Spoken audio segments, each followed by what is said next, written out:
L'édito de Djameldine Benchenouf. Salam alaikum, Azul Filaoun, bonsoir.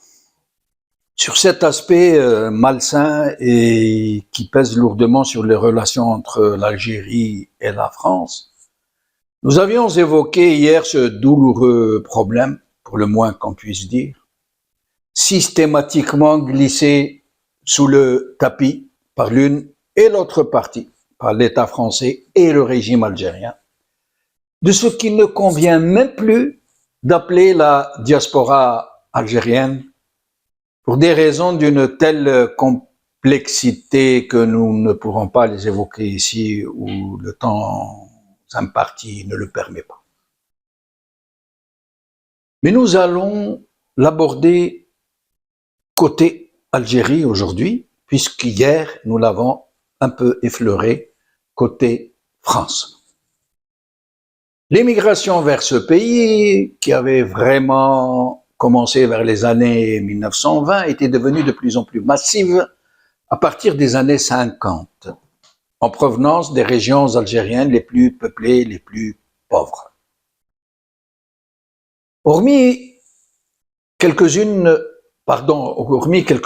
parmi eux, les émigrés algériens s'y rendaient seuls. Ils y travaillaient pendant des années pour faire vivre leurs familles respectives restées au pays et souvent aussi pour amasser un pécule qu'ils rajouteront à leur pension de retraite et qui pourrait leur permettre de construire une maison acceptable et mieux encore d'ouvrir un petit commerce ou d'acquérir un lopin de terre pour une petite activité agricole vivrière. Quand la guerre de libération nationale a éclaté, la communauté algérienne en France allait très fortement s'impliquer, jusqu'à devenir, malgré ses maigres moyens, le principal pourvoyeur de fonds de la Révolution, la première ressource financière de la Révolution. Octobre 1961 allait montrer à la face du monde autant l'engagement de ces modestes travailleurs que la férocité coloniale qui n'allait pas se gêner pour perpétrer contre eux un carnage qui attend toujours d'être réparé. Dans les années 70, le président Giscard d'Estaing avait autorisé et encouragé très fortement le regroupement familial, ce tournant qui allait progressivement changer les choses et fixer définitivement cette communauté en France, en faire une partie inhérente, importante de la société française. Nos zmegras, comme on continue de les appeler aujourd'hui de façon très péjorative, sont restés malgré tout très attachés à leur pays d'origine. Ils ne manquaient pas une occasion de s'y rendre. Et ils continuaient d'envisager un retour définitif au pays à l'heure de la retraite. Ils continuaient d'investir l'essentiel de leurs revenus pour la construction de grandes et belles propriétés et de passer tous leurs congés au bled, de s'y faire inhumer. Mais leurs enfants, nés en France, ou qui y étaient allés très jeunes, ne se sentaient plus d'atomes crochus avec le pays de leurs ancêtres. Ils n'en parlaient même plus la langue. Ils sont, c'est pas seulement qu'ils étaient, ils sont bien plus proches des usages et des perceptions sociales de la société où ils sont nés. Mais le pays restait malgré tout très attractif pour les plus anciens, tout particulièrement du fait qu'ils ne parvenaient pas à s'en détacher tout simplement. Le voisin marocain, contrairement à notre voisin marocain, qui avait mis en place un vaste et très intelligent plan d'émulation à destination de ces populations émigrées partout dans le monde, pour les encourager à investir dans leur pays d'origine, à ne pas s'en détacher, à ne pas l'oublier, à y rapatrier leurs devises, à y emmener leurs enfants, voire même à participer à la vie socio-économique de leurs régions respectives. Contrairement donc au Maroc, le régime algérien allait procéder de l'inverse. Son amicale des Algériens en France n'était là que pour l'endoctrinement et la propagande. Idem pour la mosquée de Paris, pour les associations en tout genre, pour les consulats et au pays, pour la douane en Algérie qui saigne littéralement les émigrés, qui les vampirise, et pour la bureaucratie qui leur mène la vie très dure pour un rien. Le pire allait venir de la politique des transports aériens et maritimes qui allait devenir pour les émigrés une sorte de punition collective par des tarifs exorbitants et des services exécrables.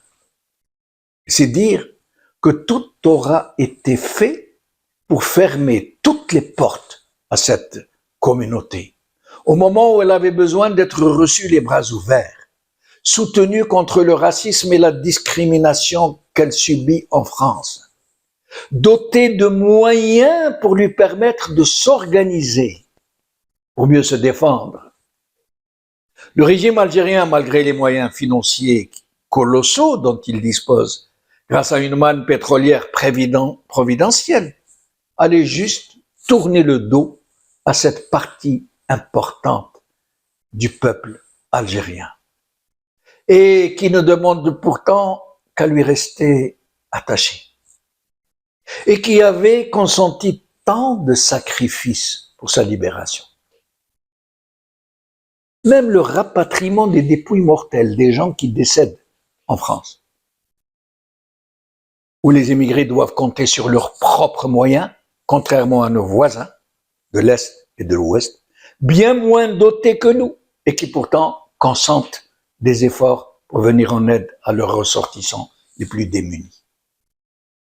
Aujourd'hui, en l'absence de chiffres officiels sur le nombre de la communauté algérienne ou d'origine algérienne, elle avoisinerait les 5 millions de personnes, dont les 3/4 sont nés en France, donc français ou qui le deviendront à leur majorité. C'est la communauté étrangère ou d'origine étrangère la plus nombreuse de France. Mais parmi les plus déshérités et les plus marginalisés de France. Elle reste attachée au pays d'origine malgré tout. Les scènes de liesse ou de violence, après les victoires ou les défaites de l'équipe nationale algérienne de football, sont très significatives sur ce besoin douloureux d'une communauté abandonnée de tous de se rattacher désespérément à une appartenance qu'elle ne ressent plus qu'à travers un match de football. Peut-être juste pour se rassurer, pour montrer à la société d'accueil qu'elle ne vient pas de nulle part, qu'elle aussi a des origines et tout un pays derrière elle, Zama. Mais elle sait, malheureusement, qu'elle n'est vraiment chez elle, ni en France, ni en Algérie. Qu'elle ne parvient même pas à s'organiser pour mieux défendre ses intérêts et sa dignité. Qu'une partie importante de sa jeunesse a été fourvoyée presque à corps défendant dans la délinquance par désespoir, par un inéluctable processus socio-économique et qu'elle tourne en rond dans un cercle vicieux où elle semble enfermée à jamais. Cette communauté aura été victime d'une injustice à double tranchant, venant du pays d'origine, à qui elle a pourtant tant donné et qui l'a abandonné à son sort, et celle du pays d'accueil qui a usé sans compter de sa force de travail et qui l'a de tout temps ravalé au dernier sous-sol de la perception sociale en France. Mais des frémissements se manifestent, même s'ils sont encore insignifiants, de certaines parmi ces élites qui estiment que cette communauté mérite d'être représentée par mieux que des soubresauts de violence, des débordements d'incivisme ou des discours démagogiques. قال خير.